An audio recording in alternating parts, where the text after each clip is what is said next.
ஏன்னா அடுக்கிக்கிட்டே போகலாம். இந்த வாரம் இது, போன வாரம் இதுன்னு சொல்லிட்டு அடுக்கிக்கிட்டே போகலாம். மக்கள் ரொம்ப செழிப்பாக இருக்கிறாங்க. அதிமுக ஆட்சியில் ரோட்டில் பள்ளம் இருந்தது, திமுக ஆட்சியில் பள்ளத்தில் ரோடு இருந்தது. புதிய கல்விக் கொள்கையில் 3வது மொழி எனி ஆப்ஷனல் லாங்குவேஜ், ஹிந்தி கிடையாது. ஏதாவது ஒரு மொழி கற்றுக்கலாம். ஆனாலும் அரகண்டாக இருக்கிறாங்க. ஒருத்தரை திணிப்பை எப்படி எதிர்க்கிறோமோ அதே மாதிரி 3வது மொழி கற்றுக்க கூடாதுன்றதும் தவறு. அந்த வேலையை அவர் பண்ணுறாரு. 10.35 லட்சம் கோடி ரூபாய் நாங்கள் இன்வெஸ்ட்மெண்ட் கொண்டு வந்திருக்கோம். 36 லட்சம் பேர் வேலை கொடுத்துருக்கோம் எல்லாம் சொல்கிறாங்க. சரி, அதெல்லாம் எங்கெங்கே கொடுத்துருக்கீங்க, யார் கொடுத்துருக்கீங்க? ஒரு வெள்ளை அறிக்கை வெளியிடுங்கன்னா ஒரு ஒயிட் ஷீட்டை தூக்கி காமிச்சு இதுதான் வெள்ளை அறிக்கைன்னு ஆணவமாக பதில் சொல்கிறாரு. ஆனால் இவர் இருக்கிறதுனால என்ன சொல்கிறாங்க, தலைவரை வஞ்சிச்சதுன்னு சொல்லிட்டு நீங்களே ஒரு அறிக்கை விட்டுருங்க. அப்படியா, கொண்டு வா, எழுதி கொண்டு வா. அறிக்கை விட்டு உட்காந்துட்டு இருக்கேன். இன்றைக்கி வேறு லெவலு. இன்றைக்கி இந்த வல்லரசு மற்ற விஷயங்கள் வெளியுறவு கொள்கை எல்லாத்துலேயும் பார்த்தீங்கன்னா பிஜேபி வேறு லெவலில் போய்கிட்டு இருக்கு. நினச்சி பார்க்க முடியாத அளவுக்கு போய்கிட்டு இருக்கு. எனக்கு தெரிஞ்சு நேரு இந்திராவுக்கு பிறகு ஒரு பெஸ்ட்டு கவர்மெண்ட்டு. வெளியுறவுலேருந்து பல விஷயங்கள் இன்றைக்கி நீங்கள் கேட்டிங்களா, நீங்கள் எடப்பாடி இருந்தானே, இன்றைக்கி இங்கே இந்திரா காங்கிரஸ் இருந்தால் நான் நினச்சி பார்க்குறேன் பக்குன்னு இருக்குது சென்ட்ரல் கவர்மெண்ட்.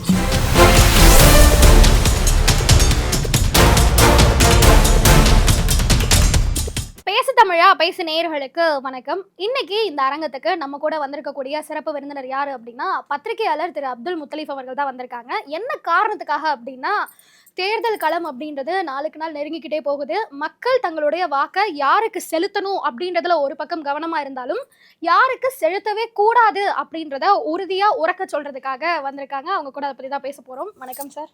வணக்கம் சார். வணக்கம். எப்படி சார் இருக்கீங்க? நல்லா இருக்கேன்.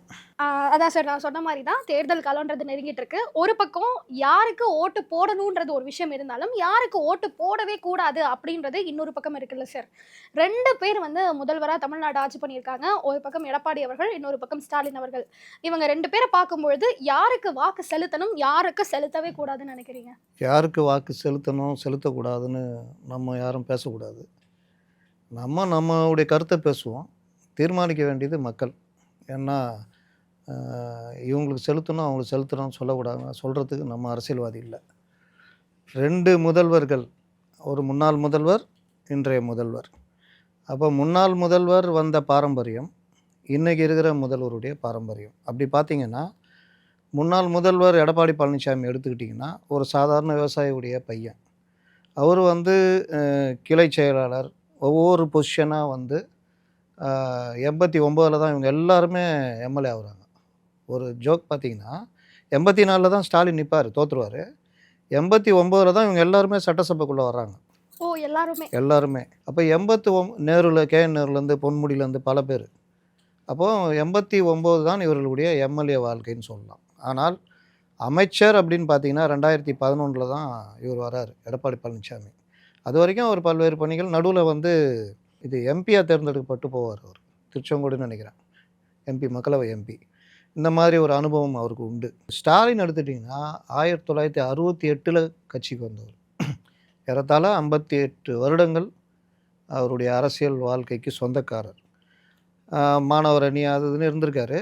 ஆனால் அவர் 75 மிசா கைதுக்கு பிறகு தான் ஸ்டாலின் ஒரு அரசியல் ரீதியாக உள்ள வர்றாரு. ஓராண்டு சிறை. அதற்கு பிறகும் பெருசாக ஒரு இதில் 82 அவரை இளைஞர் அணிக்கு அப்பாவுடைய இதனால் அவர் நேராக வர்றார். தானா இப்போ எடப்பாடி பழனிசாமி எடுத்துக்கிட்டிங்கன்னா அவர் தூக்கி கொண்டு போய் நிறுத்துறது யாரும் கிடையாது. தானே முயற்சி எடுத்து வரணும். இவருக்கு அவருடைய பையன்ற அந்தஸ்தில் நேரடியாக இளைஞர் அணியுடைய பொதுச் செயலாளராக முதல்ல ஒரு 5 பேரில் ஒருத்தர், அப்புறம் பொதுச் செயலாளர். அப்போது 82, 84 நிற்கிறார், எலெக்ஷனில் தோற்று போகிறாரு. அதற்கு பிறகு அப்படியே ரன் ஆகுது. 89 வர்றாரு. அதுக்கப்புறம் 91 ஆட்சி மாறுது. 96 மேயர். அதுக்கப்புறம் 2006 உள்ளாட்சித்துறை அமைச்சர், துணை முதல்வர். இப்படி பார்த்திங்கன்னா எல்லாமே அவரை நோக்கி, அதாவது என்ன சொல்லுவாங்க, பான் வித் சில்வர் ஸ்பூனு, இல்லை மலர்பாதை, இந்த மாதிரி. நீங்கள் அவர் பார்த்திங்கன்னா 2011 தான் மினிஸ்டர் ஆகிறார். அதுக்கு பிறகு அவருடைய ஏதோ ஜெயலலிதா ஆட்சியில் மினிஸ்டராக இருக்கிறதெல்லாம் நினச்சி பார்க்க முடியாது.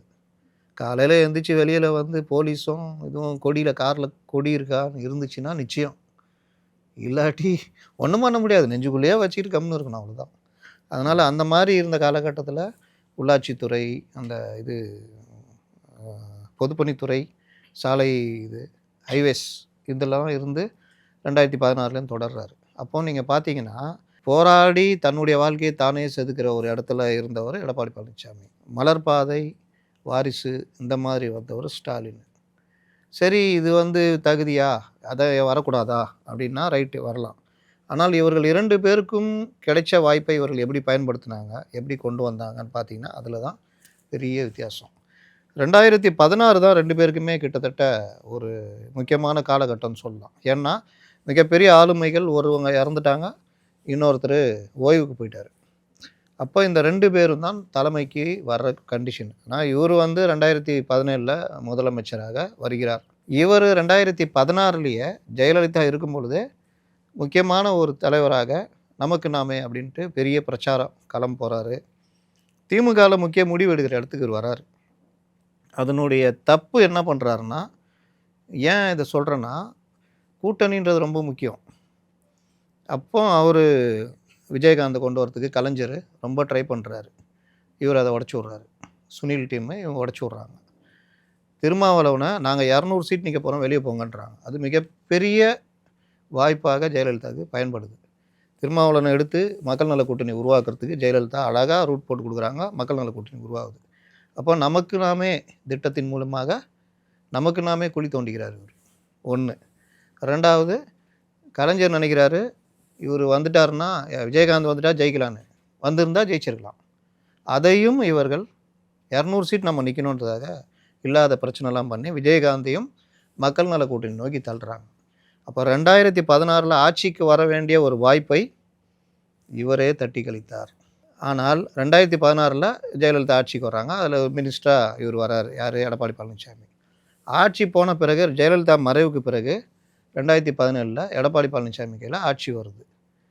ஆட்சி வரும்போது எடப்பாடி பழனிசாமியை யாருக்கும் தெரியாது. நானே கிண்டலுக்கு அந்த தொண்டர்கள் அந்த டைமில் எங்கே எடப்பாடி பழனிசாமி அவர் இவருன்றப்போ ஒரு குரூப் ஃபோட்டோ இருக்கும். இதில் எடப்பாடி பழனிசாமி யார் காட்டுன்னு சொல்லி கேட்டதில் காட்ட முடியல. நீங்கள் கட்சிக்காரர்களுக்கு, பத்திரிகையாளர்களுக்கு எடப்பாடி பழனிசாமி தெரியும். பெருவாரியாக எடப்பாடி பழனிசாமி தெரியாது. இப்போ சொல்லுங்கள், ஸ்டாலினு, மேயரு, இவர் பையன், இளைஞரணி பொதுச் செயலாளர், அது இது துணை முதல்வர்னு அவ்வளோ கொண்டு வர்றாங்க. இங்கே 2016 வரைக்கும் கட்சிக்குள்ளே பிரபலம், ஆனால் வெளியே தெரியாது. 2016 முதல்வர் ஆன பிறகு தான் தெரியுது. முதல்வர் ஆனவுடன் இவருக்கு ஆகும்போது என்ன சிக்கல்? நம்பிக்கையில்லா தீர்மானத்தை ஓபிஎஸ் கொண்டு வராரு, கூட டிஎம்கே. இது அதை ரொம்ப சாமர்த்தியமாக சமாளிக்கிறார். எல்லோரும் என்ன சொல்கிறாங்கன்னா, இவர் யார், இவர் 2 மாதம் இருந்தாருன்னா பெரிய விஷயம் அப்படின்றாங்க. ஆனால் அந்த ஆட்சி கண்டினியூ ஆகுது. அதற்கு பிறகு ஓபிஎஸ்ஸை மேலேருந்து இறக்கி உள்ளுக்குள்ளே இறக்குறாங்க. ஓபிஎஸ்னால் நடந்த தொல்லைகள் அந்த ஆட்சி முழுவதுமே அவருக்கு பெரிய பிரச்சனையாக மாறுது. ப்ளஸ் இவர்கள் எதிர்கட்சின்னு எல்லாம் ஒன்று சேர்ந்துடுறாங்க. ஒன்று சேர்ந்து பண்ணாத தொல்லை கொடுக்குறாங்க. நீட் 1 எடுத்துக்கிட்டாலே போதும், எடப்பாடி பழனிசாமியுடைய இக்கட்டான நேரமும் எப்படி சாதுரியமாக முடிவெடுத்தாருன்னு. இக்கட்டான நேரம் என்னென்னா, நீட்டு மத்திய அரசு நிறைவேற்றின ஒரு இது தேர்வு, அந்த திட்டம். அதில் நீங்கள் மத்திய அரசுடைய 2 அவைகளை நிறைவேற்றி ஜனாதிபதி ஒப்புதல், சட்டம் நிறைவேறிச்சு. என்ன டக்கர் அடித்தாலும் அதுலேருந்து விலக்கு எதுவுமே வாங்கவே முடியாது. ஆனாலும் இங்கே திமுக என்னையா இருந்தாலும் அடிமை, இவர் வாங்க முடியாது, அப்படி இப்படின்னு பயங்கர பிரச்சாரம். நாங்கள் மட்டும் இருந்திருந்தா, அதோ எல்பிஜி சிலிண்டர் சொல்கிறாங்க பாருங்கள், நாங்கள் மட்டும் இருந்திருந்தால் என்ன பண்ணியிருப்பீங்க? இங்கே ஏதாவது பைப் போட்டு எல்பிஜி எடுத்திருப்பீங்களா? சரி, இப்பயுமே நீட் நாங்கள் ஒழிப்போம் தானே சொன்னாங்க. 2021 ஆட்சிக்கு வரணும் அப்படின்னா நாங்கள் நீட்டை ஒழிச்சிரும் அப்படின்னு சொல்லிட்டு தான் இருந்தாங்க. அதை தான் சொல்ல வர்றேன். நாங்கள் அந்த 21 வரைக்கும் நம்ப வச்சாங்க பாருங்கள், அதான் அவங்க சாமர்த்தியம். நாங்கள் இவர் என்ன, இவர் எடப்பாடி அப்படி இப்படின்னு அவரும் பார்த்தாரு, என்னடா இது பெரிய பிரச்சனை ஆகுது. சரி, சுப்ரீம் கோர்ட்டில் ஒரு வழக்கை போடுவோன்னு போட்டார். சுப்ரீம் கோர்ட்டில் வழக்கு நிற்காதுன்னு தெரியும். ஆனாலும் இவர்கள் தொல்லை பொதுமக்கள் மத்தியில் ஒரு பிரச்சாரத்தை கொண்டு போயிட்டாங்க. அதனால் போட்டால் அங்கே சுப்ரீம் கோர்ட்டை ஒத்துக்கல. சரி, மறுபடியும் அடிமை ஆட்சி. இவர்கள் என்ன பண்ணுறாங்க, நீட்ட முடியல, நீட்டை ஒழிக்க முடியல, அப்படி இப்படின்னு. அதுக்கு இவர் என்ன பண்ணுறாரு, இந்த 7.5% கொண்டு வர்றாரு. அது மிகப்பெரிய வரப்பிரசாதம். அன்னைக்கு 40 பேர், அப்புறம் 130 பேர், இன்றைக்கி 630 பேர் அரசு பள்ளி மாணவர்கள் நீட்டில் இதாகிறாங்க. அது எடப்பாடியுடைய மிகப்பெரிய சாதனையாக பார்க்கப்படுகிறது. அப்போ இந்த விவகாரத்தை எப்படி கையாளுறதுன்றதில் எடப்பாடி பழனிசாமி இது பண்ணார். நீங்கள் சொன்ன மாதிரி நீட்டை வந்து இவரால் ஒன்றுமே பண்ண முடியலன்றதை ஒரு பெரிய பிரச்சாரமாக மாற்றிட்டாங்க. மாற்றிட்டு 2021 நாங்கள் வந்தால் முதல் கையெழுத்து நீட். சிஎம் வந்து அப்படி சைன் பண்ணிட்டாருன்னா உடனே நேராக பார்லிமெண்ட்டு சபாநாயகர்லேருந்து எல்லாம் ஐயோ ஸ்டாலின் போட்டாரா, ஐயோ அவரே போட்டார், ஆமாங்க முதல் கையெழுத்து போட்டாரா, ஐயோ அப்படின்ட்டு உடனேப்பா நீட்டு உடனே சபையை கூட்டு நீட்டுக்கு இவங்களுக்கு மட்டும் விலக்கு கொடு அப்படின்னு. உடனே யாராவது சுப்ரீம் கோர்ட்டுக்கு போனால் மிலாட் ஸ்டாலினை முதல் கையெழுத்து போட்டது, ஐயோ ஸ்டாலின் முதல் கையெழுத்து, ஆமாம் அதில் வந்ததா இது, அந்த வழக்கா, ரிஜெக்ட் அப்படின்ற மாதிரி இவங்க ஒரு பெரிய இமேஜை உண்டு பண்ணாங்க. எல்லாருக்கும் தெரியும் நீட்டு விலக்கு வரவே வராது. இன்றைக்கும் நான் சொல்கிறேன் வரவே வராது. ஏன் வராதுன்னா 2 அவைகளில் நிறைவேற்றின ஒரு சட்டம் அது.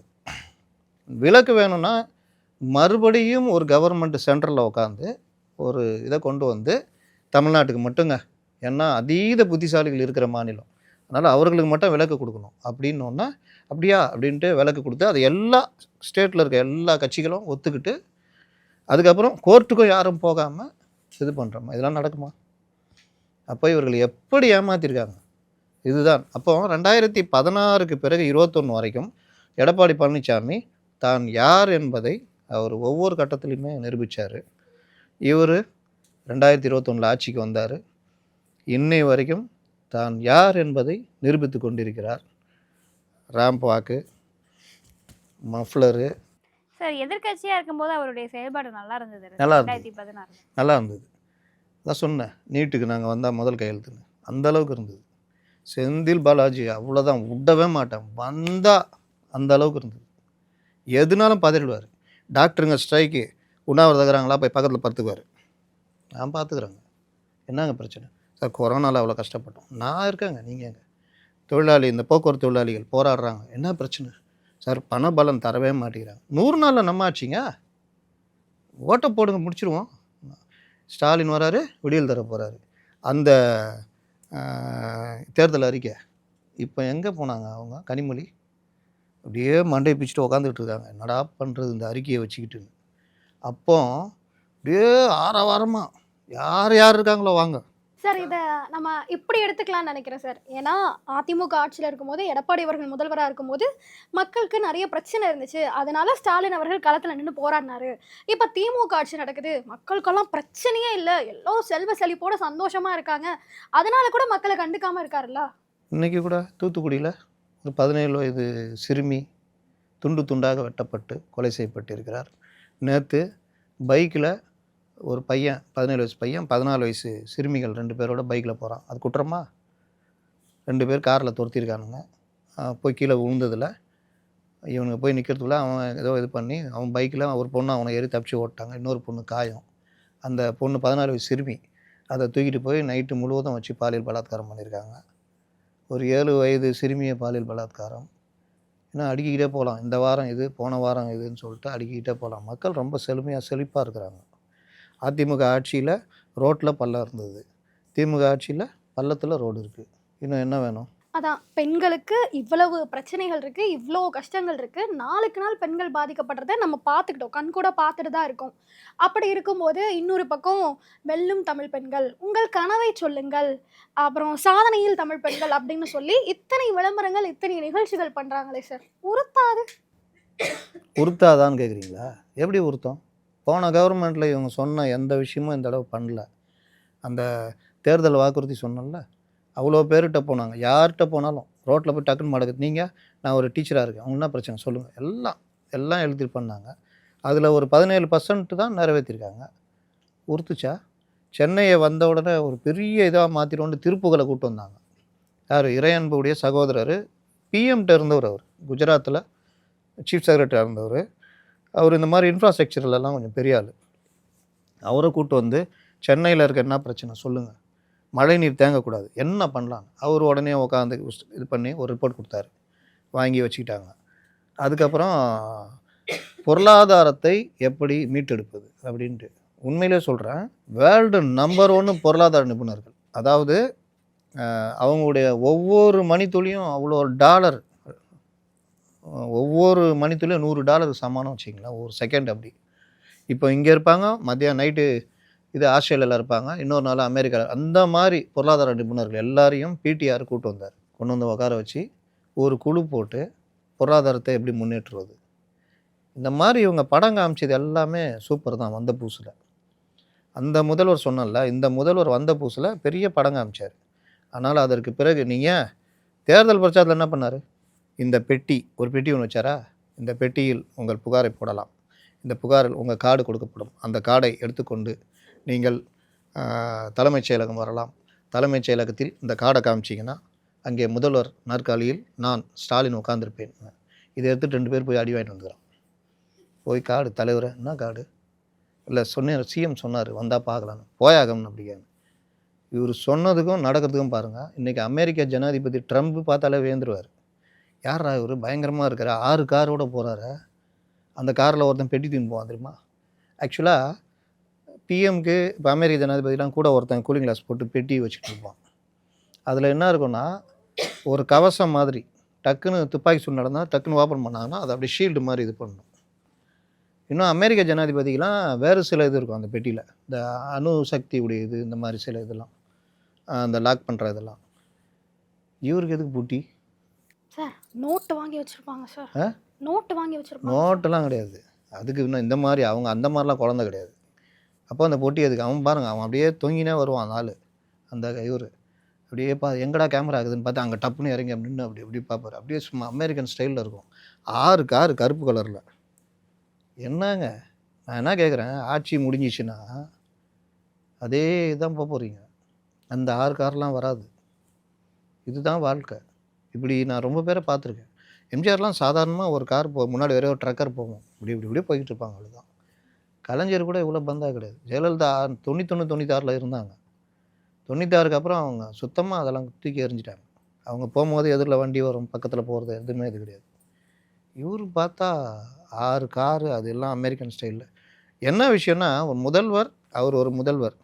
ரொம்ப சிம்பிளாக கேட்குறேன், தலைவரே நீங்கள் வந்து காக்கி பேண்ட்டு காக்கி சட்டை போட்டுக்கிறீங்க அப்படின்னு எடப்பாடிகிட்ட போய் சொன்னால் என்ன பண்ணுவார்?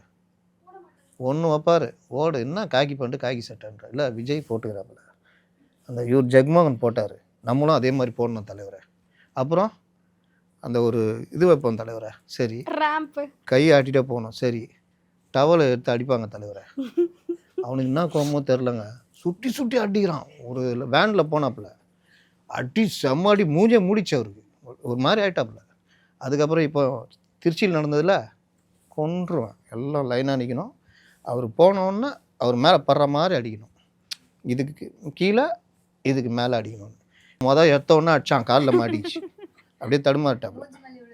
அது அப்புறம் அவன் எல்லா தடைகளையும் மீறி அவனுடைய நிறைவேற்றிட்டான், கரெக்டாக குறி வச்சு அடித்தான். அது அப்புறம் தலைவரை அப்படியே வர்றீங்க, ஸ்கொயர் நிற்கிது, அதில் நிற்கிறீங்க, 4 சைடு இது 10, அதுலேருந்து போனால் அங்கே போகிறீங்க, கையாட்டுறீங்க, அதுக்கப்புறம் போகிறீங்க.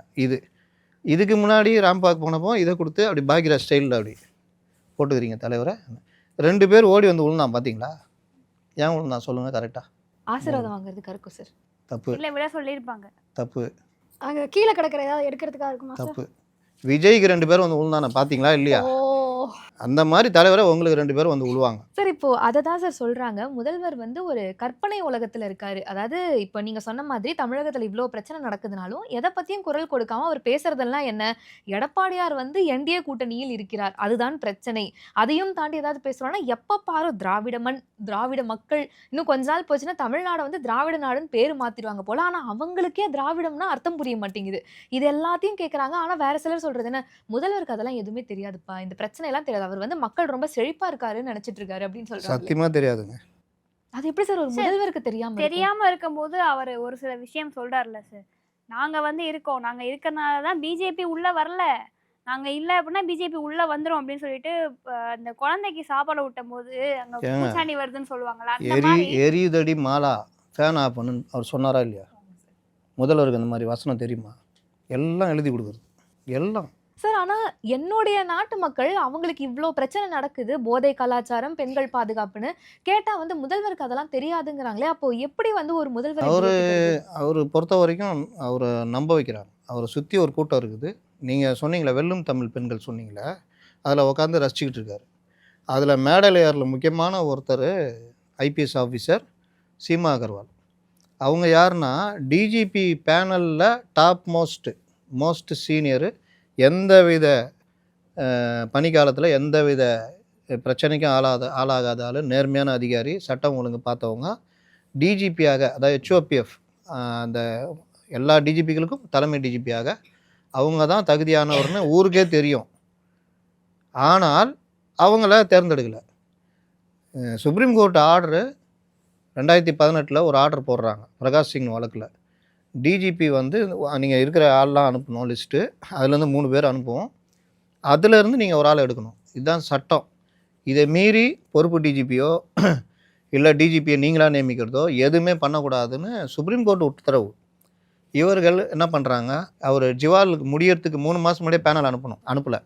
ஒருத்தர் வழக்கு போடுறாரு, இந்த மாதிரி இவங்க அனுப்பாமல் பொறுப்பு டிஜிபி போட போகிறாங்க அப்படின்னு. கோர்ட்டு கூப்பிட்டு கேட்குது, இல்லை சார் ப்ராசஸ் போய்கிட்டு இருக்கு. அப்புறம் என்னப்பா ப்ராசஸ் போய்கிட்டுன்றாங்க, அப்புறம் என்ன? கொஞ்ச நாள் பொறுத்து இவங்க பேனலே அனுப்பலை.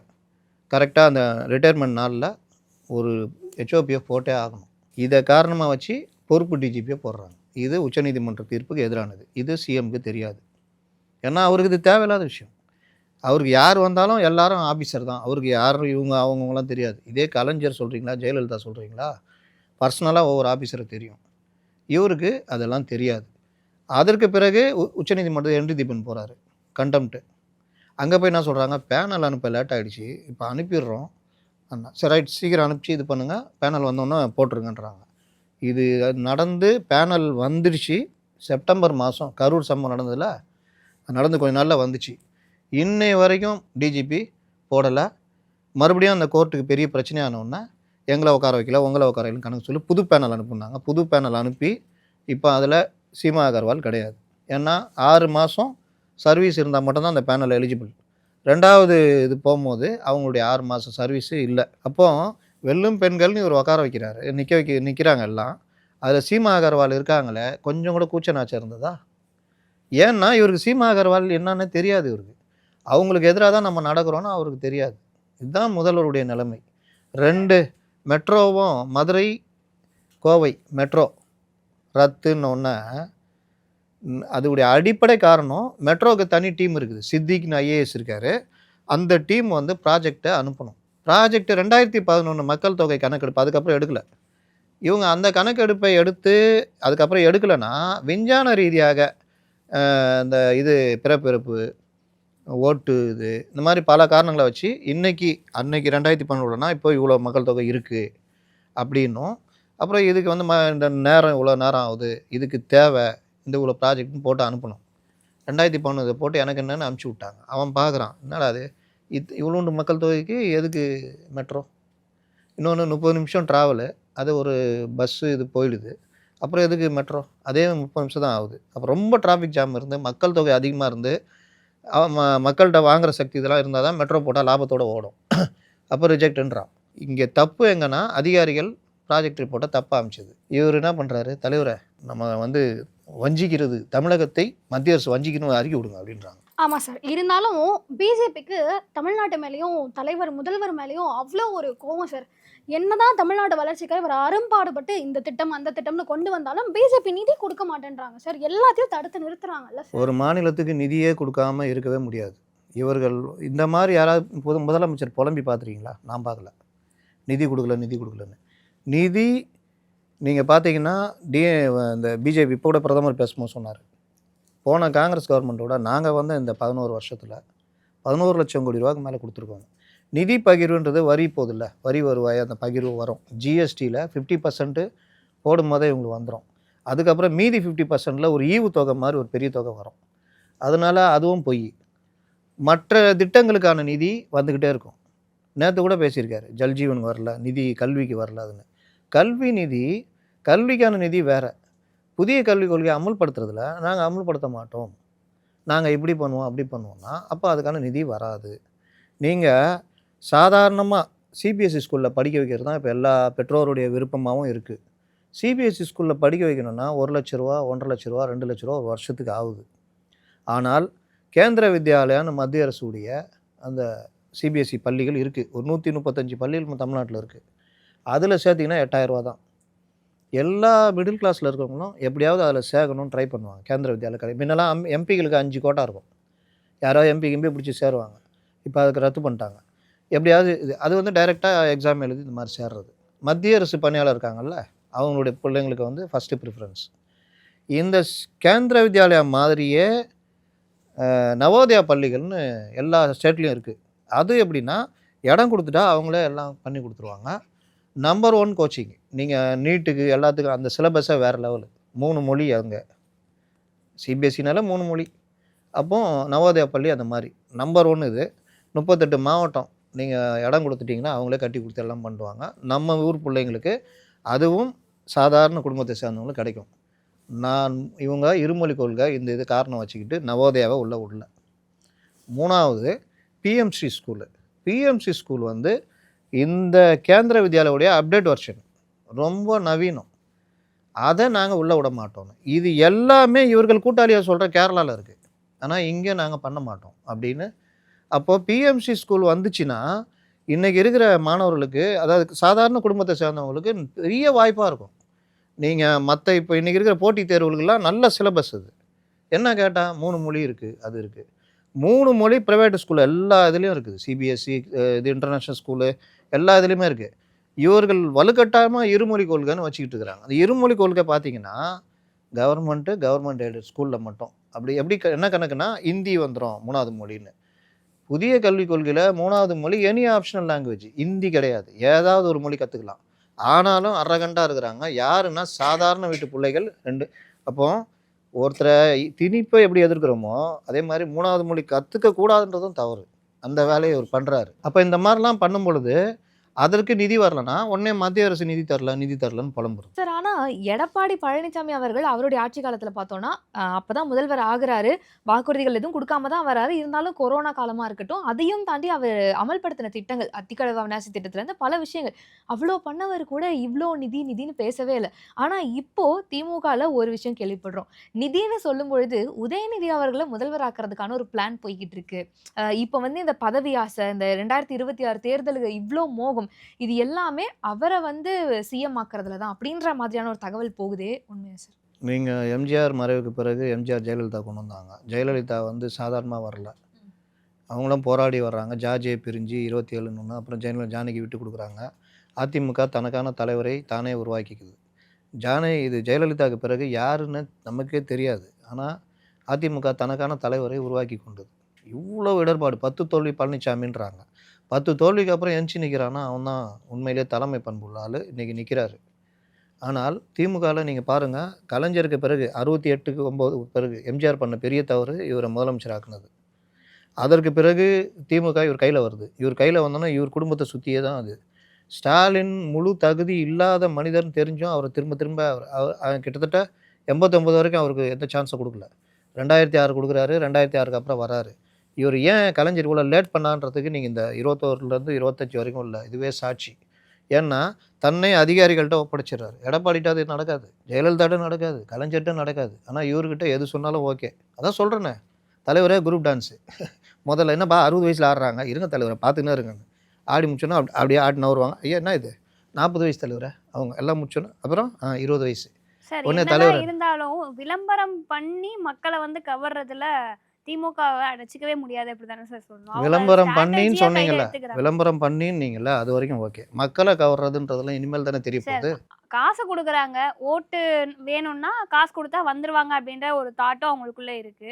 2026 சட்டமன்ற தேர்தல் வரப்போகுது. இன்னும் 1 மாசம் தான் இருக்கு. அதுக்கு என்ன வேலைலாம் பார்க்கணுமோ, தமிழ்நாட்டில் என்ன பிரச்சனை நடந்தாலும் நாங்கள் கண்டுக்க மாட்டோம் அப்படின்றதுக்கு இந்த விளம்பரம் பண்றது. இப்போ ஒரு ரீல்ஸ் பார்த்தா கூட அதில் ஸ்க்ரோல் பண்ணோம்னா வரிசையா ஆட் தான் வருது. இவர் ஏங்க வராரு, இவர் காலையில் வராரு, 10 இவர் மணிக்கு வராரு. ஏதாவது நியூஸை பார்க்கலான்னா ஃபுல்லாக இவர் தாங்க வராரு. அந்த அளவுக்கு சரி, வந்து அடுத்த சேனல் மாற்றினா இவர் தான், அடுத்த சேனல் மாற்றினா இவர் தான். எங்கே பார்த்தாலும் அந்த விஜய் சொல்கிறார்ல, சும்மா நசன்னு பேசிகிட்டு இருக்காரு. இப்போ கருணாநிதி அவர்களுக்கு தெரிஞ்சிருந்துச்சு ஸ்டாலின் அவரை எங்க வைக்கணும்னு சொல்லிட்டு. அவருடைய இறுதி காலங்களில் மட்டும்தான் ஸ்டாலின் அவருக்கு வந்து அந்த கட்சியவே கொடுத்தாரு அப்படின்னு வச்சுக்கலாம்ல சார். அப்படிப்பட்டவர் இன்னைக்கு பேசுறாரு. பேசும்போது ஒரு விஷயம் சொல்றாரு, மக்களால் தேர்ந்தெடுக்கப்பட்ட முதல்வன் நான். எடப்பாடியை மக்களா தேர்ந்தெடுத்தாரு, அவர் என்னங்க நல்ல முதல்வர் அப்படின்ற ஒரு கேள்வியை எடப்பாடி அவர்கள் மேல வீசுறாரு ஸ்டாலின்.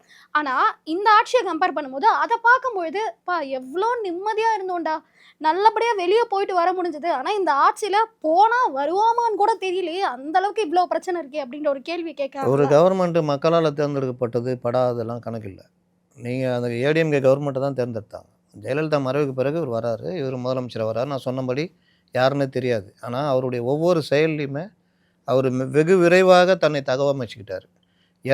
இது இப்போ நான் நினச்சி பார்க்குறேன், நல்ல வேலைடா அப்பா கொரோனா போன கவர்மெண்ட்டில் வந்தடா, இந்த கவர்மெண்ட்டில் அவ்வளோதான் முடிஞ்சிட்ருக்கோம் கதைன்னு. ஏன்னா அவ்வளோ பேண்டமிக் 1 இயர் வருமானமே கிடையாது கவர்மெண்ட்டுக்கு. செலவு கிட்டத்தட்ட 50,000 கோடி ரூபா. இதை சமாளிச்சுட்டு விலையேற்றம் இல்லாமல் மின்கட்டண உயர்வு எந்த உயர்வும் இல்லாமல் பார்த்துக்கிட்டாங்க. அவ்வளோ திட்டிட்டு மக்களுக்காக நான் எல்லாம் சொல்லிவிட்டு உதய் மின் திட்டத்தில் கையெழுத்து போட்ட படுபாவிகள் அப்படி இப்படின்லாம் பேசிட்டு கையெழுத்து போட்டவங்க கூட 4 வருஷம் ஏற்றலை. வந்தோம்னா ஒரு வருஷமும் மின் கட்டணத்தை ஏற்றுனாங்க. மின் கட்டணத்தை மாதம் எல்லாம் அங்கே போய் மக்கள்கிட்ட கேட்குறது, என்னங்க பிரச்சனை, ஏங்க கரண்ட்டு பில்லு நாங்கள் 500 யூனிட் வரைக்கும் 3 ரூபா வாங்க, 501 ஆகிடுச்சுன்னா 4,000 ரூபா வாங்க. அப்போ இந்த ஒரு யூனிட்டுக்காக நான் மொத்தமாக 500 ஒரு யூனிட்டு இன்ட்டு 450 கட்டணும். என்னங்க அநியாயம்.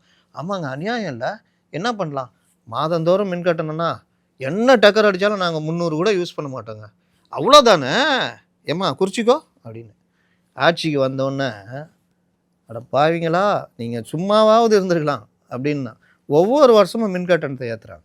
அதான் சார், முன்னாடியெல்லாம் கரண்ட்டை தொட்டால் தான் ஷாக் அடிக்கும்பாங்க. ஆனால் இப்போ கரண்ட் பில்லை பார்த்தாலே ஷாக் அடிக்குது. இது அந்த இது அளவுக்கு இது எப்படி ஆயிடுச்சுன்னா, ஒரு ராஜா ஒரு மூட்டை நெல் கொடுத்து ஒரு மூட்டை அரிசி கேட்பானாம்.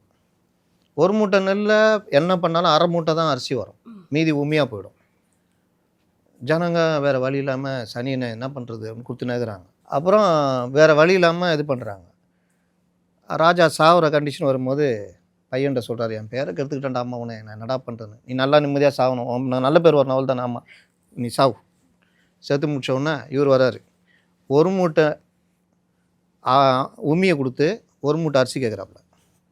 அப்போ ஜனங்க என்ன சொல்லுது, படுபாவி அந்த ஆள் இருந்தான் என் நல்லவன், ஒரு மூட்டை நெல் கொடுத்தான் இதாச்சு வந்துக்கிறானு. அந்த மாதிரி எப்பா கலைஞரே தேவைடாங்க அப்பான்ற மாதிரி இன்னைக்கு இந்த ராஜா கதை போய்கிட்டு இருக்குது. நம்ம கேட்டீங்களா சார்? அதுதான் சார். ஆக்சுவலா இந்த ராஜாவோட ஆட்சி மாதிரி தான் இப்ப திமுகவோட ஆட்சி போயிட்டு இருக்கு. இருந்தாலும் இந்த ஆளுமைன்ற ஒரு ரெண்டாவது விஷயம் ராஜா வரும்போது மாதிரி, என்னங்க சார்? ரெண்டாவது ராஜா. 2வது ராஜா. இப்ப அடுத்தடுத்து 3வது, 4வது ராஜாலாம் வரப்போறாங்கன்னு சொல்லும்போது தான் சார் பயமா இருக்கு. என்னெல்லாம் பண்ண காத்திருக்காங்க அப்படின்னு. ஆனா இன்னைக்கு வரைக்குமே இவங்க திமுகல பேசுறப்பயா இருக்கட்டும், யாருமே வந்து எடப்பாடியார் அது சொன்னாரே செஞ்சாரா அப்படிங்கிறத பேசுற மாதிரி இல்ல. ஏன்னா அவருடைய ஆளுமையே தனியா இருந்தது இல்ல சார். எம்ஜிஆருக்கு அப்புறம் ஜெயலலிதா அவர்களுக்கு அப்புறம் ஒரு பெரிய கட்சியை நிர்வகிக்கிறதா இருக்கட்டும், அவ்வளவு காலம் வந்து அதை ப்ராப்பரா மெயின்டைன் பண்ணதா இருக்கட்டும், அதை குறை சொல்றதுக்கு இன்னைக்கு இவங்களால முடியல. அட்லீஸ்ட் அதுக்கு ஈக்குவலான ஆட்சியை கூட இவங்களால கொடுக்க முடியல.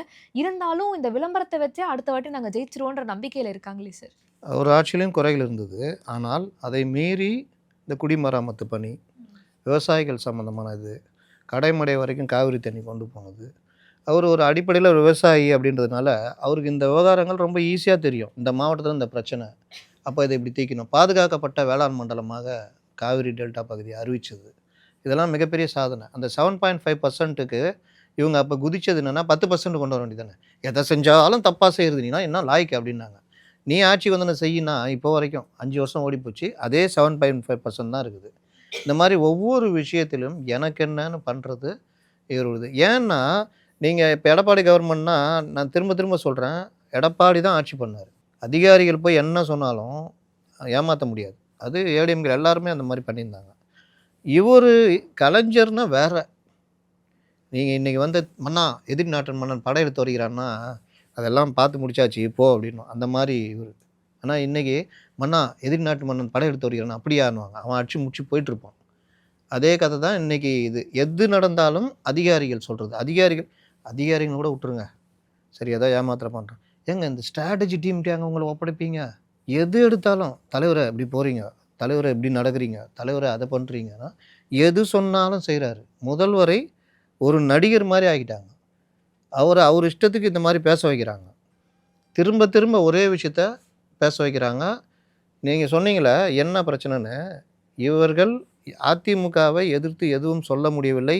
அதிமுகவை இணையாக நிறுத்தினால் அதிமுகவுக்கு பேர் கிடைக்கும், எடப்பாடிக்கு பேர் கிடைக்கும்ன்றதுனால இவங்களுடைய ஸ்ட்ராட்டஜி என்னென்னா மத்திய அரசு பாஜக உள்ளே வந்துடும். இந்த ஸ்ட்ராட்டஜியை வச்சே ஓட்டிகிட்டு இருக்காரு எங்கே போனாலும். இதோட ஒரு கொடுமை பார்த்தீங்கன்னா, உதயநிதி 5 வருஷம் பேச்சு எடுத்து பார்த்தீங்கன்னா டேபிள் தவழ்ந்து போனது, காரும் இந்த தவிர வேறு எதுவுமே இருக்காது. அப்போ அவர் எழுதி கொடுக்குறவங்க அது ஒரு டெம்ப்ளேட் மாதிரி வச்சு விட்ருவாங்க. சார் இருந்தாலும் இப்போ தேர்தலுக்கு முன்னாடி சகோதரி அனிதா அவர்களுடைய மரணத்தை வச்சு உதயநிதி ஸ்டாலின் அவர்கள் எவ்வளவு பேசினாருன்னு நம்ம பார்த்தோம். வல்லூர் கோட்டில் அழுதாருங்க. அழுதாரு சார். 1200 ஒன்றும் இறக்கமே இல்லையா சார்? எங்களுக்கு இருக்கு சார். அதை நினைச்சாதான் அந்த இறக்கத்தை தான் சார் பேசுறேன். 1200க்கு 1700 கிட்ட வாங்கின மாணவி இப்படி பண்ணிட்டாங்க அப்படிங்கிற மாதிரிலாம் பேசினாரு. ஆனா இன்னைக்கு இப்ப நம்ம பேசிட்டு இருக்கும்போது கூட ஒரு சம்பவம் நடந்தது இல்லையா? 17 வயது மாணவிக்கு இப்படி ஒரு பாலியல் பலாத்காரம். அதை பத்திலாம் பேசவே மாட்டேங்கிறாரு சார். ஒருவேளை எதிர்க்கட்சியா இருந்தா அப்படி இருந்தா மட்டும்தான் இவங்கெல்லாம் இதுக்கெல்லாம் குரல் கொடுப்பாங்களா? ரொம்ப சிம்பிளுங்க. அன்னைக்கு ஸ்ட்ராட்டஜி டீமு அனிதா மேட்டரை கையில் எடுத்தால் இந்த அரசுக்கு எதிராக பெருசாக ஆக்கலாம். ஒரு உயிர்னாலும் விளம்பரம். ஆமாம், பெரிய அளவில். நீங்கள் சாதாரண மக்கள் எல்லாருமே எனக்கு தெரிஞ்சு நான் இப்போ இந்து தமிழில் ஒர்க் பண்ணுறேன். என்னை சுற்றி எல்லாருமே அன்றைக்கி அப்படியே கொந்தளிச்சு போயிருக்காங்க. படுபாவிங்க இந்த நீட்னால. ரொம்ப சிம்பிள். அனிதா கிட்ட ஒரு உண்மையை சொல்லியிருந்தா இன்றைக்கி அனிதா உயிரோடு இருந்திருப்பாங்க.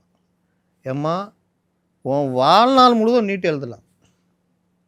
இந்த வருஷம் இல்லைன்னா அடுத்த வருஷம் எழுதலாம். அடுத்த வருஷம்னா ஒரு ஆள் 50 வயசில் நீட் எழுதி பாஸ் ஆகிட்டாப்புல. அதிகாரிங்க போய் கெஞ்சிறான், சார் கொஞ்சம் விட்டு கொடுத்தீங்கன்னா உங்கள் இடத்துல ஒரு சின்ன பையன் இதாகும். ஒருத்தர் ஆயுதப்படை காவலர் நீட் எழுதுறாரு, இதாகல.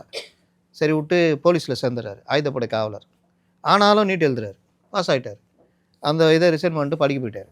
நீட்டில் ஒரு நல்ல விஷயம் என்னென்னா எத்தனை வயசு வரைக்கும் நீங்கள் எழுதலாம். அப்போது உங்களுக்கு ஒவ்வொரு வருஷம் ப்ராக்டிஸ் ஆகிக்கிட்டே இருக்கும். நீங்கள் நல்ல கட் ஆஃப் எடுத்திங்கன்னா கவர்மெண்ட் காலேஜில் நீங்கள் 8000 9000 ஃபீஸில் போய் சேரலாம்.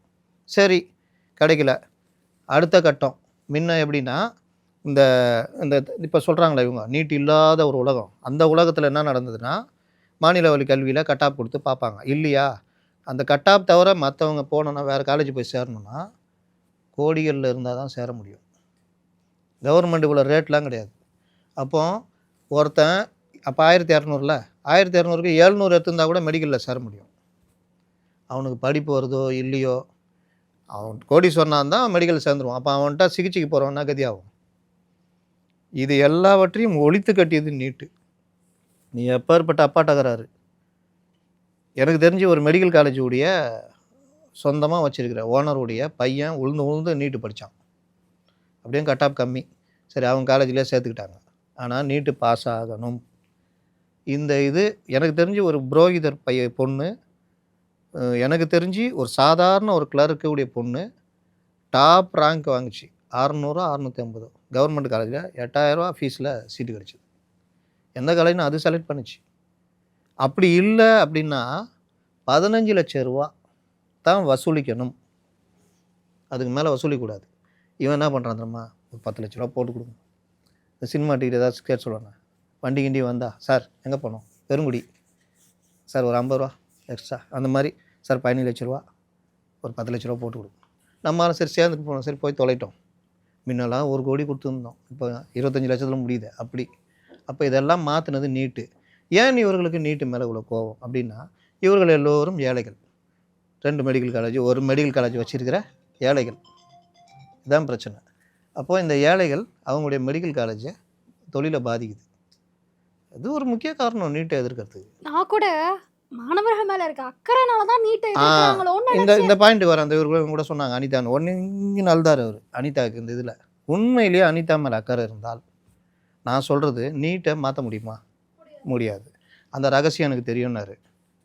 சொன்னார்ல 2023 எலெக்ஷன் கிட்ட அந்த ரகசியத்தை சொன்னார் தெரியுமா? அப்படியா சார்? ஆமாம்.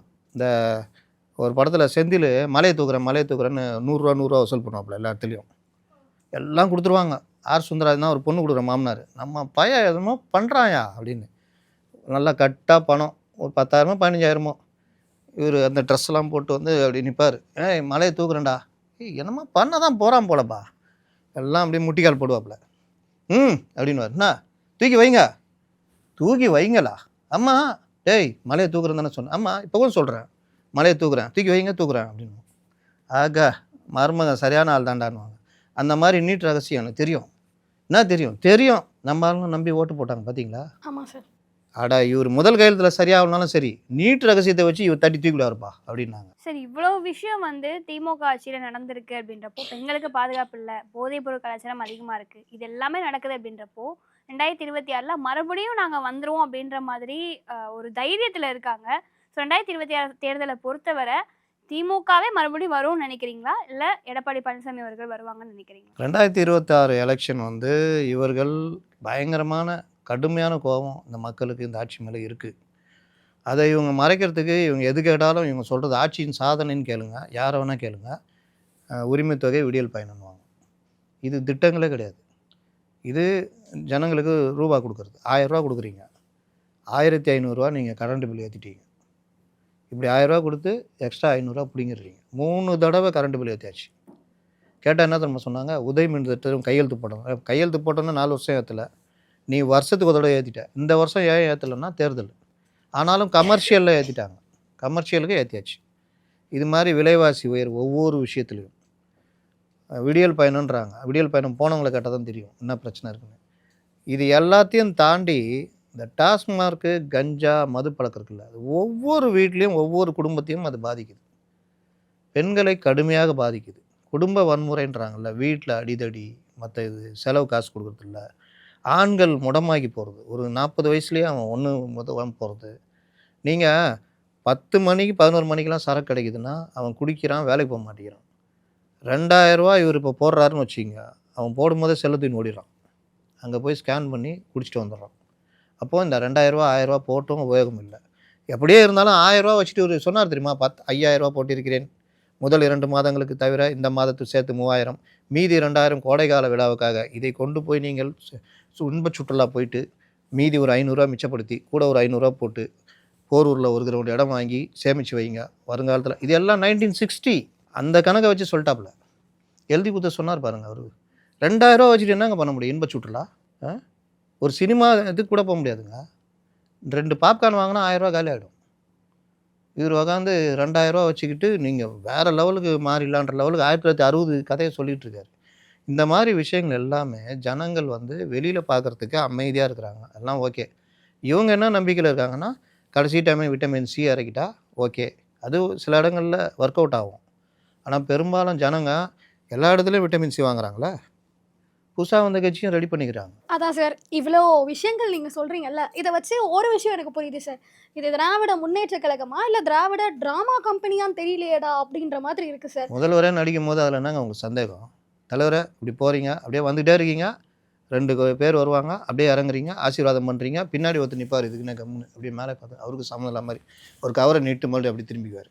சேகர் பாபு பார்த்துறீங்களா? அவர் ஆட்டிடியூட் பார்த்துறீங்களா? அப்படி இப்படி இருப்பார், இது அப்படி கொடுத்து தொலை அப்படின்ற மாதிரி இருப்பார். இதெல்லாம் ட்ராமா தானே. அதான் அதிமுக ஆட்சியில் வந்து ஏதாவது ஒரு பிரச்சனை அப்படின்னா அந்த பிரச்சனைக்கான தீர்வு தான் கிடைக்குமே தவிர காரணங்கள் கிடைக்காது, சாக்குப்போக்கு கிடைக்காது.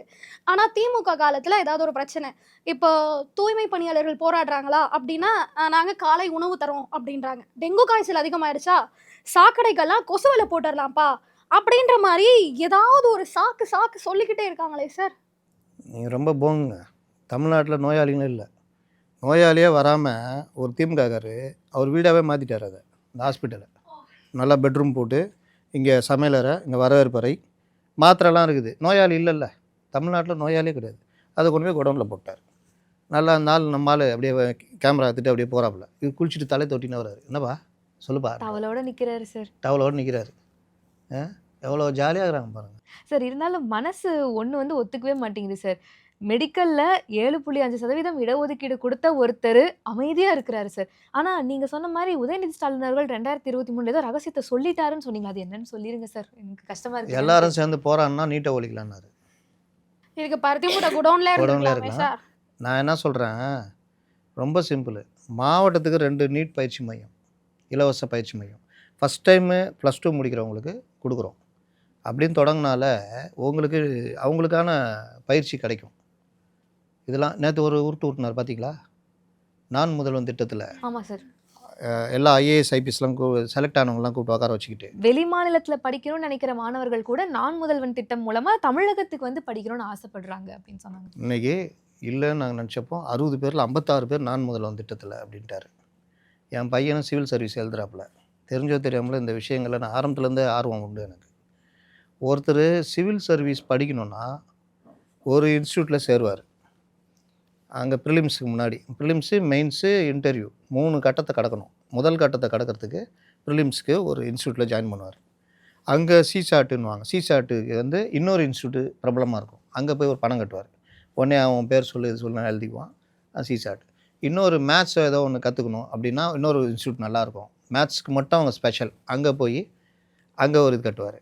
அப்புறம் கொஞ்சம் ஃப்ரீயாக படிக்கணும் அப்படின்னா இவர் மனிதநேய அறக்கட்டளை இருக்குல்ல, இவருது சையது துரைசாமி அங்கே. இதுக்கு நடுவில் கவர்மெண்ட்டு ஏதோ இந்த நான் முதல்வன் நேற்று இவர் வந்த அப்புறம் தான் கண்டுபிடிச்ச மாதிரி உருட்டுறாங்கல்ல, இதுலேயும் ஸ்டிக்கரு அண்ணா மேலாண்மை திட்டம்னு அது பல 10 ஆண்டாக இருக்குது. இன்றைக்கி ஏடிஜிபியாக இருக்கிற பலர் அதில் படிச்சிருக்காங்க, அந்த அண்ணா மேலாண்மை இதில். அப்போ சின்னதாக தகர கொட்டை போட்டு இருக்கும் ஆரியபுரத்தில். அதில் இது மாதிரி கவர்மெண்ட்டை செலக்ட் ஆகிறவங்களுக்கு கொடுத்துருவாங்க குரூப் ஸ்டடி. ஏன்னா ஐஏஎஸ் ஐபிஎஸ்க்கு படிக்கணும்னா முதல்ல குரூப் ஸ்டடி ரொம்ப முக்கியம். எல்லோரும் ஏழைகள், அவங்க இடம் இருக்கா தங்குறதுக்கு சென்னையில், அதனால் உட்காந்து படிக்கிறது, சாப்பாடு இலவசம், எக்ஸ்பர்ட் வந்து எடுப்பாங்க. உதவித்தொகை அப்போ 2000 ரூபா கொடுப்பாங்க. இப்போ விலைவாசிலாம் உயர்ந்ததுனால 7500 ரூபா. சேம் அதே இது. கொஞ்சம் பில்டிங் புதுசாக கட்டினது. அது யார் கட்டினான்னா ஏடிஎம்கே பீரியடில் கட்டினது. ஜெயக்குமார் தான் துறை அமைச்சராக இருந்தார். இதில் ஒருத்தர் ஐஏஎஸ் ஆகணும்னா ஒரு குறைஞ்சது ஒரு 4-5 அட்டம்ப்ட் அவங்க பண்ணுவாங்க அவங்க லைஃப்பில். இதுக்கு பிறகு அந்த 4-5 அட்டம்ப்டில் ஒரு 8-10 இன்ஸ்டியூட்டுக்கு போயிருப்பாங்க. ப்ளஸ்ஸு ஒரு வாய்ப்பு கவர்மெண்ட்டில் இந்த எக்ஸாம் எழுதி அண்ணா மேலாண்மை அந்த இது நான் முதல்வனில் போய் படிக்கலாம். எல்லாம் முடிச்சுட்டு ப்ரிலிம்ஸ் முடிச்சுட்டு மெயின்ஸ் வராங்கன்னா மெயின்ஸுக்கும் இதே ப்ராசஸ் இருக்கும். ஒரு இதில் மெயின்ஸில் ஒரு சப்ஜெக்ட்டு அந்த இன்ஸ்டியூட்டு ஒரு இன்ஸ்டியூட்னா எல்லாத்தையும் இது முடித்தோடனே இன்டர்வியூவுக்கு ஏழைகளாக இருக்கவங்களுக்கு மனிதநேய அறக்கட்டளையிலேயே கோட்டு சூட்டு கொடுத்து மோக் இன்டர்வியூ நடத்தி டெல்லிக்கு அவங்களே அனுப்பி வைக்கிறாங்க. இதே மாதிரி இந்த நான் முதல்வன்லேயும் பண்ணுறாங்க. மற்ற இன்ஸ்டியூட்டில் இதே மாதிரி மார்க் இன்டர்வியூ நடத்துவாங்க, எல்லா ட்ரைனிங் கொடுப்பாங்க. உங்களுடைய போஸ்டர்லேருந்து நீங்கள் ஒரு விஷயத்தை எப்படி அந்த இன்டர்வியூ தான் ரொம்ப முக்கியம். கேள்விகள் பதில் சொல்கிறது, உங்கள் உட்கார்ற தோரணை, மற்ற விஷயங்கள்னு. இதில் எல்லாத்துலேயும் ஒருத்தன் வந்து லாஸ்ட்டில் ஒரு அடிப்பான். இவர் இந்த 60 பேரும் இந்த நான் சொன்ன கேட்டகிரி அங்கே இங்கே இங்கே அங்கே அங்கேன்னு இவர் இன்றைக்கி அவங்க எல்லாரையும் உட்கார வச்சு சொல்கிறாரு. நான் முதல்வனுக்கு அப்புறம் 56 பேர் நம்ம இதில் படித்தவங்க பாஸ் ஆகிருக்காங்கன்னு. அவங்க எல்லாம் யார்? வருங்கால அதிகாரிகள். அதிகாரிகள் எப்படி இருப்பாங்க? நமக்கு எதுக்குடா வம்பு, சிரிச்சிட்டு போவோம், தலையாட்டிட்டு போவோம்னு. எல்லா இன்ஸ்டியூட்லேயும் பாருங்கள், ஒருத்தன் பாஸ் ஆகிருப்பான், அவன் ஃபோட்டோ எல்லா இன்ஸ்டியூட்லேயும் இருக்கும், எங்களிடம் படித்த மாணவர்னு. ஏன்னா அவன் ரெஜிஸ்டர் பண்ணுறான்ல, 8000 ரூபாய் கொஷின் பேப்பர் வாங்குவான், பேர் ஃபோன் நம்பர் எல்லாம் ரெஜிஸ்டர் பண்ணுவான். அவன் ஐஏஎஸ் ஆகிட்டானா எங்கள்கிட்ட தான் படித்தார், அதனால தான் ஐஏஎஸ்ன்னு அவன் விளம்பரப்படுத்துவாங்க. இது எல்லாம் என்னடா இது, அவ்வளோ பேருமே இந்த இன்ஸ்டியூட்டில் படித்தாங்க, நம்ம மறந்து போயிடுவோம். ஆனால் மேட்ரு தான், இந்த இன்ஸ்டியூட்டுகள் பண்ணுற வேலையை முதல்வர் பண்ணுகிறார். சார் இருந்தாலும் நீங்க வந்து நிறைய குறை சொல்லிட்டே இருக்கீங்க சார். நிறைய மனசு தான் கஷ்டமா சொல்லுவேன். இருக்கு சார். ஏன்னா இப்போ எடப்பாடியார் அவருடைய ஆட்சி காலத்துல பாத்தீங்கன்னா அத்திக்கடவு அவிநாசி திட்டம், நீங்க சொன்ன மாதிரி குடிமராமத்து திட்டம், நிறைய பாலங்கள், கவர்மெண்ட் ஸ்கூல்ஸா இருக்கட்டும், 11 மெடிக்கல் காலேஜஸா இருக்கட்டும், இவ்வளவு கட்டினாரு. கிட்டத்தட்ட வந்து கொரோனா காலத்தையும் சேர்ந்தே வந்து மொத்தமாவே எனக்கு தெரிஞ்ச ஒரு 4.5 லட்சம் கோடி கடன்ல விட்டுட்டு போனாரு அப்படின்ற மாதிரி சொன்னாங்க. அதெல்லாம் வந்து விஷயமே கிடையாது சார். நாங்க வந்து டாய்லெட்ல கூட 100 கோடி ரூபாய் ஊழல் டாய்லெட் பண்ணிட்டு- சுத்தம் பண்ணுறதுக்கு ஒரு நாளைக்கு 350 ரூபா. அதான் சார். அப்போ ஒரு டாய்லெட்ல நாங்க வந்து 100 கோடி ரூபாய் கிட்ட ஊழல் பண்ணிட்டு நாங்க இப்போ தமிழகத்தை கடனில் நம்பர் 1 வச்சிருக்கோம்னா அதுதானே சார் சாதனை. அது மட்டுமா, கிட்டத்தட்ட 11 லட்சம் கோடி ரூபா அந்நிய முதலீடு கொண்டு வந்திருக்காங்க. 36 லட்சம் பேருக்கு வேலை கொடுத்துருக்காங்க. எங்கேப்பா கொடுத்தீங்கன்னு கேட்டால், ஒரு கம்பெனிகிட்ட ஒப்பந்தம் போடுறாங்கல்ல, அந்த கம்பெனி இந்தியா உலகத்தில் ஒரு 10 கிளை இருக்குன்னா அது எல்லாம் சேர்த்து ஒரு 5000 பேர் வேலை செய்கிறாங்கன்னா இங்கே சேர்த்துக்கிறாங்க. அந்த கம்பெனிக்காரன் அவன் வேலைக்கு சம்பளம் கொடுத்துனுக்குறான். சார் இதுல வேற வெளிப்படையா சொன்ன ஒரு நிறுவனம் நாங்கெல்லாம் இல்லப்பான்னு சொல்லிட்டு போயிடுச்சு சார். ஆமாம், இதை விட பெரிய இது மைக்ரோசாஃப்ட் நம்மளது கிட்டத்தட்ட $15 பில்லியன் நம்ம. அங்கே இருக்கிற முதல்வர் பையன் வளர்ச்சி திருச்சி கொண்டு போயிட்டாப்புல ஆந்திராவுக்கு. இங்கே நம்ம கோட்டை விட்டோம். இந்த ஷூக்கு இந்த சோல் செய்கிற ஒரு இது 28,000 பேருக்கு வேலை கிடைக்கும். நீங்கள் அது பார்த்தீங்கன்னா இங்கே அவர் இடம் இல்லை, இடம் கொடுக்காதனால அவர் இக்கட்டுறான்னு சொல்லி இடம் கொடுத்து முடிச்சு விட்டாப்புல சந்திரபாபு நாயுடு. இந்த மாதிரி விஷயங்கள்லாம் ஒரு ஸ்டேட்டு எந்த அளவுக்கு இறங்கி பண்ணணுன்றது. ஆனால் இதில் எதுலேயுமே அக்கறை காட்டுறதில்ல. நான் அதை பண்ணிட்டேன் இதை பண்ணிட்டேன்னு சொல்கிறது எல்லாமே இதுதான். 10.35 லட்சம் கோடி ரூபாய் நாங்கள் இன்வெஸ்ட்மெண்ட் கொண்டு வந்திருக்கோம், 36 லட்சம் பேருக்கு வேலை கொடுத்துருக்கோம் எல்லாம் சொல்கிறாங்க. சரி, அதெல்லாம் எங்கெங்கே கொடுத்துருக்கீங்க, யார் கொடுத்துருக்கீங்க, ஒரு வெள்ளை அறிக்கை வெளியிடுங்கன்னா ஒரு ஒயிட் ஷீட்டை தூக்கி காமிச்சு இதுதான் வெள்ளை அறிக்கைன்னு ஆணவமாக பதில் சொல்கிறாரு. இந்த மாதிரி எந்த விவகாரத்துலையுமே எல்லா துறையிலையுமே அமைச்சர்கள் பார்த்தீங்கன்னா பயமே கிடையாது. நான் சொன்ன மாதிரி ஜெயலலிதா இருந்திருந்தாங்க, இல்லை நம்ம கலைஞர் இருந்திருந்தாருன்னா இந்த 2 ப்ராஜெக்ட் இருக்குல்ல, கோயம்புத்தூர் மதுரை மிஸ் ஆச்சே, அந்த ஐஏஎஸ் ஆஃபீஸரை உண்டுலன்னு பண்ணியிருப்பாங்க. ஆனால் இவர் இருக்கிறதுனால என்ன சொல்கிறாங்க, தலைவரை வஞ்சிச்சதுன்னு சொல்லிட்டு நீங்களே ஒரு அறிக்கை விட்டுருங்க. அப்படியா, கொண்டு வா, எழுதி கொண்டு வா. அறிக்கை விட்டு உக்காந்துட்ருக்காரு. அதை மேடையில் பேசுகிறாரு. பார்லிமெண்ட்டில் போய் பேசி வாங்கி கட்டினாங்க. அவர் எந்திரிச்சார் மினிஸ்டரு, என்னென்ன காரணம் இந்த அப்படி கிளம்பு. இதோட கொடுமை சொல்கிறேன், 39 எம்பிக்கள் ஒரு நாள் கூட தமிழ்நாட்டுடைய பிரச்சனை பேசுனதே கிடையாது. மேகதாட்டு அணை கட்டுறாங்க, நேற்று கூட ஒரு நியூஸ் வருது, அதுக்கான அந்த இது ப்ராஜெக்ட் ரிப்போர்ட் ரெடி பண்ணுறாங்கன்னு. ஒரு நாள் கூட பார்லிமெண்ட்டில் சண்டை போட்டது கிடையாது. நம்முடைய உரிமை பறிப்போகுது.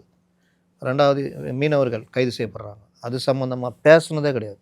தமிழ்நாட்டு பிரச்சனையை விட்டுட்டு இந்திய பிரச்சனை எது இருந்தாலும் பேசுகிறதே கிடையாது. அங்கே போனாலாம் எஸ்ஐஆர் இல்லாட்டி ஒன்றுக்கு உதவாது. என்ன மாப்பிள்ளனா போட்டுக்கிறான், நீ சம்சா போட்டுக்கிறான், சரி இருத வந்துடுறான், ஆச்சா பூச்சா, சபை ஒத்தி வைக்கப்படுது, வாட போகலாம். டெய்லி தான் நடக்குது. இப்போ ஈரான் வார் நடக்குது. ஒரு பார்லிமெண்ட்டு நடந்துகிட்டு இருக்க நேரம் நடக்கலைன்னா கூட நீங்கள் அதை கூட்டுங்க, வார் சம்மந்தமாக இந்திய நிலைப்பாடுன்னா என்ன நடக்குது, இந்தியாவில் என்ன இதனுடைய ரிஃப்ளெக்ஷன்னா இதெல்லாம் சொல்லுங்கன்னு கேட்பாங்க. பார்லிமெண்ட்டே நடந்துக்கிட்டு இருக்குது. நியாயப்படி பார்த்தா இந்த 39 எம்பிக்கள் எதிர்கட்சிகள் கூட ஒருத்தர் இப்போ சேர்ந்தார், கெட்டு போயிட்டார். அவர் நல்லா இருந்தார் அந்த மனுஷன். கொரோனா வரதுக்கு முன்னாடி இந்தியாவில் ஒரு நோய் வருது, அது உலக பொருளாதாரத்தை பாதிக்கும், இந்தியாவெல்லாம் கடுமையான பாதிப்பை உண்டு பண்ணோன்னு பேசினார் ராகுல். 2018 நினைக்கிறேன். ஆமாம். அப்போ நாங்களாம் என் கூட நேஷ்னல் எழுதுகிறவர் போத்திராஜ்னு அவர்லாம் சொல்கிறாரு, சார் இந்த மாதிரி ராகுல் சொல்கிறாரு, ஏங்க என்னங்க இது, இல்லை சார் ஏதோ பிரச்சனை வர, இது கொரோனாக்கு முன்னாடி. ராகுல் சும்மா சொல்ல மாட்டாருங்க, ஏதோ நடக்க போகுதுங்க. நாங்கள் அப்போ சாப்பிட்டு அந்த டீ கடையில் சாப்பிடுமா, டீ கட்டை சொல்கிறோம், பேட்டா உனக்கெல்லாம் இருக்குது, எல்லாம் இழுத்து மூட போகிறீங்க பாருன்னு. லாஸ்ட்டில் பார்த்தா எல்லாருக்கும் வந்து விடிஞ்சுது. அந்த அளவுக்கு இருந்த ராகுல் இன்றைக்கி வாட்ஸ்அப் தலைவர் ஆகிட்டார். இன்றைக்கி பார்லிமெண்ட்டில் ஏங்க ஈரான் யுத்தம் நடக்குது, எல்பிஜி சிலிண்டர் இது, பெட்ரோல் டீசல் பிரச்சனை வர்ற மாதிரி இருக்குது, என்ன நடக்குது, இந்தியாவோட நிலைப்பாடு என்ன, நம்ம அதை விவாதிக்கணும் அப்படின்னா அந்த துறை அமைச்சர் ஜெய்சங்கரோ இல்லை இராணுவ அமைச்சரோ யாராவது இந்தியாவுடைய நிலைப்பாட்டை முழுசும் விலைக்கு சொல்லுவாங்க, நமக்கு ஒரு டீட்டெயில் கிடைக்கும்.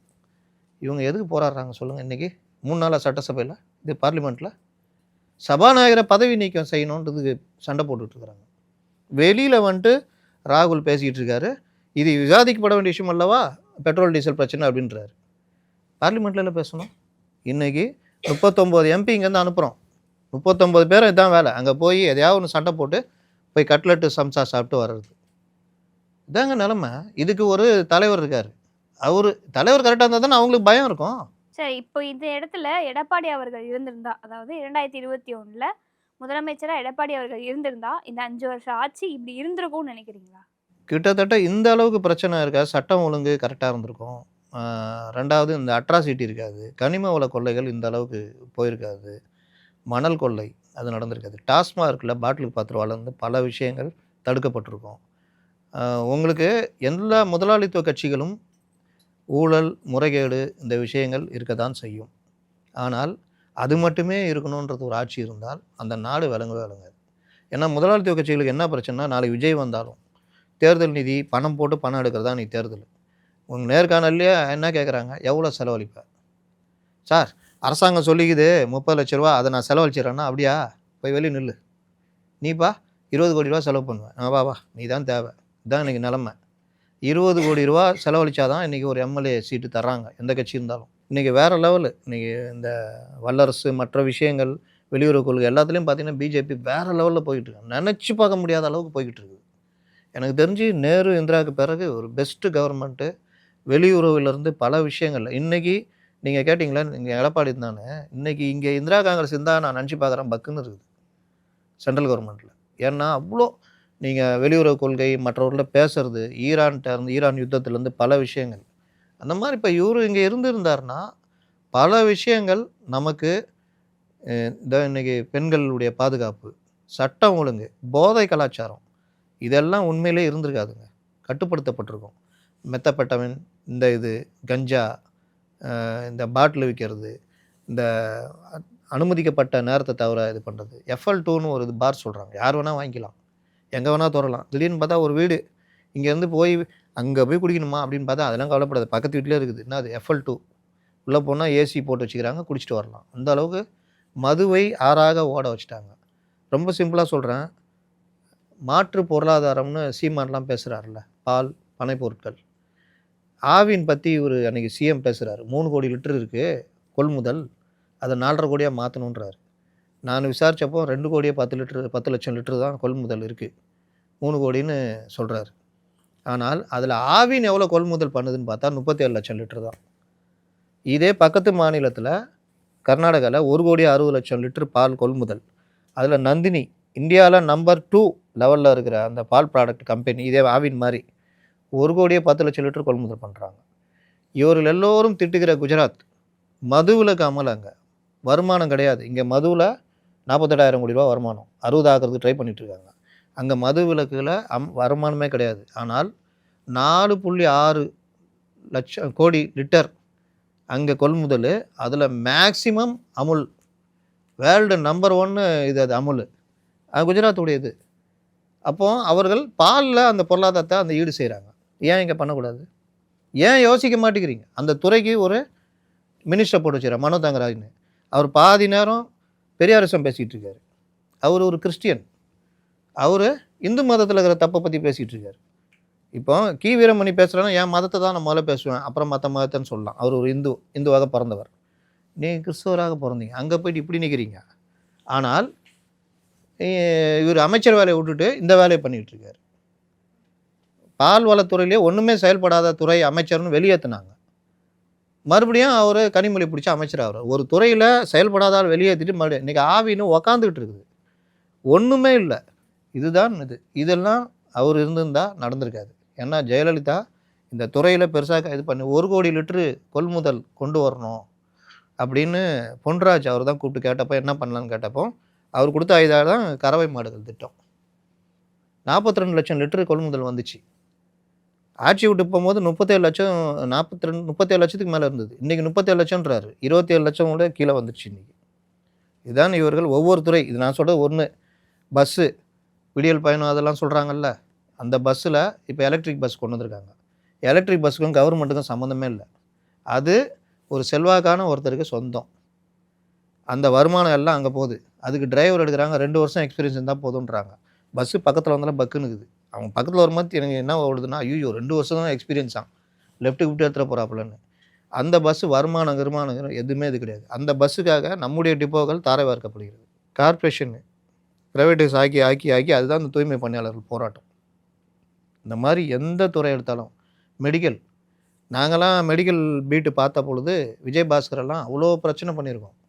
இன்றைக்கி விஜயபாஸ்கர்கள் கோயில் கட்டிக்க முடியலாம் போல், அப்படி இருக்குது இன்றைக்கி.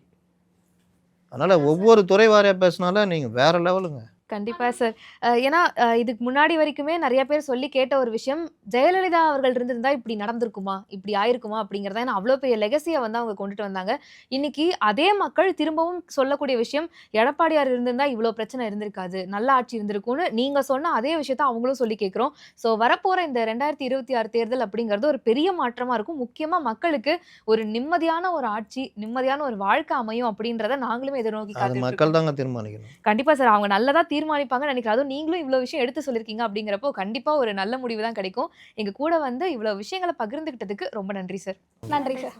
உலக தமிழ் சொந்தங்களுக்கு வணக்கம். நான் ராஜவேல் நாகராஜன். பேசு தமிழா பேசு வலையொலியுடைய வளர்ச்சிக்கு நீங்களும் உறுதுணையாக இருக்கணும்னு நினச்சிங்கன்னா இந்த வீடியோடைய டிஸ்கிரிப்ஷனில் இருக்கக்கூடிய ரேசர் பே லிங்கை கிளிக் பண்ணுங்கள்.